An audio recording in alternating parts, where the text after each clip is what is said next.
Today we are unboxing and reviewing following thing, the new RA460 from Märklin in the 2020 Refit edition. It is a completely new construction as it has all axis driven compared to previously only two. The locomotive comes in a usual Märklin box with plastic which holds the locomotives, and it has some manuals in the back. The manuals have become quite sparse compared to how detailed they were earlier. It just contains a list of the functions of the locomotive. Yeah, the packaging hasn't changed in like 30 years. I'm using Märklin. You just slide away the plastic holder and then you clip open the big plastic thing. This thing is when you want to do a showcase, so you can remove the cobbler to make it look nicer, but I'm not going to use that. The locomotive is completely out of metal, which is normal for Märklin. The locomotive is compatible with all digital formats. So I put it on that test track which I connected to my log programmer, and I'm testing the functions. The blinking is actually only on the camera, which is probably done by the PWM of the LED. Or if you look by eyes, it looks normal and steady. It drives quite nice at low speed. We are going to test the faster speed in the train room later. So let's compare it to the real thing. I got this picture from the actual locomotive in Switzerland. So if we compare, we can see that all the small details are correct. The whole handles under the windows are a bit more bulky in the model, but I think that's like it is. And also the lights are correctly partitioned, but the red light, because it's not on the side, is not really visible, so it should have done a little bit different. So you see there is a lot of small details and it looks quite nice.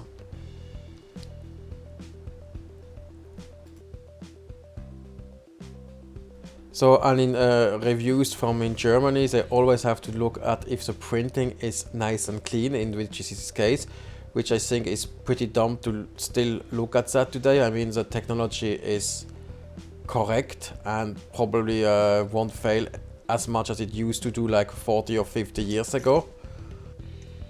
And on the underside you have the usual Märklin center pickup, and there is two traction tires on the inner wheels on each bogie. So let's test the sound. The sound is quite nice and clear and loud, a bit too loud in my taste, so I'm going to tune it down a little bit.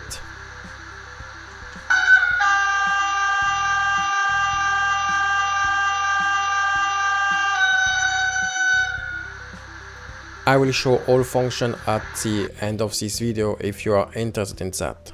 Here we are in the train room and we are testing the locomotive on the tracks. It runs quite nice and fine, especially also at low speed. Afterward I tested the locomotive on the crossing and switched it in the station, and it got stuck on a double slip over. Under inspection from the lower side, I saw that the center pickup was not correctly in place.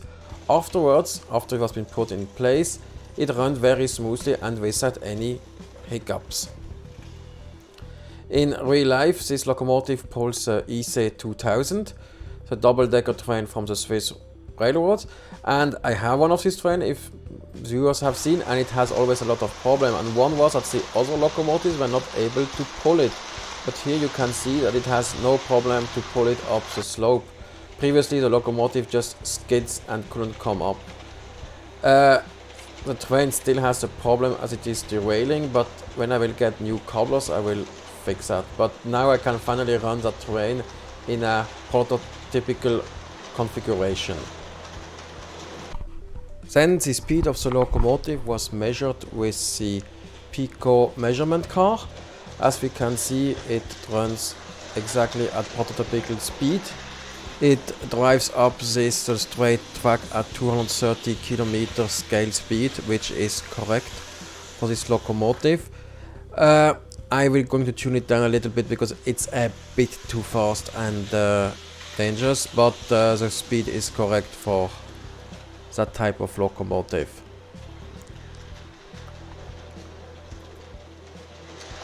And here I have a comparison with in front the new refit locomotive I just bought. Then in the middle there is the RA460 from 1997, and both models are actually quite similar, but they're a little bit different, especially on the pantograph and in the front. Because in the older model the pantograph was actually working, and on the new one it's just a dummy for presentation. And if you compare to the Rocco AL18, the Rocco model is much more simple to hold, but the difference is that the Rocco model is around €100 cheaper. So I really like this locomotive. It has all Märklin quality, out of metal, nicely detailed, runs very well, and it's exactly what I wanted, a much stronger version of that locomotive to pull the heavy train. There is also a DC version from Trix, from exactly the same model, and they made two EL18s for Norwegian railways, which are based on the same model, just painted a little bit different, and the details are slightly different. So I'm quite happy with it, but you have to decide yourself if it's you want, but it's a good improvement over the locomotive, which is around 25-year-old.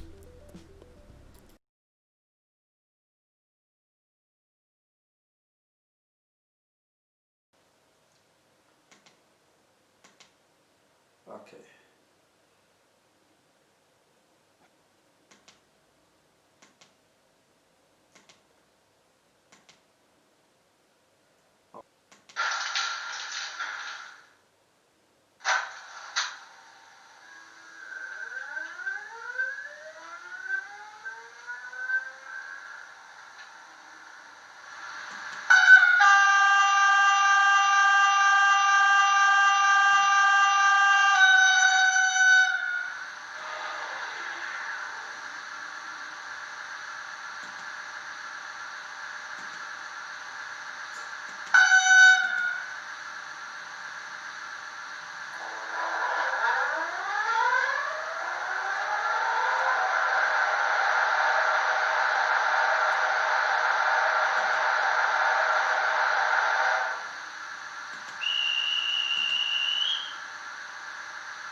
A2.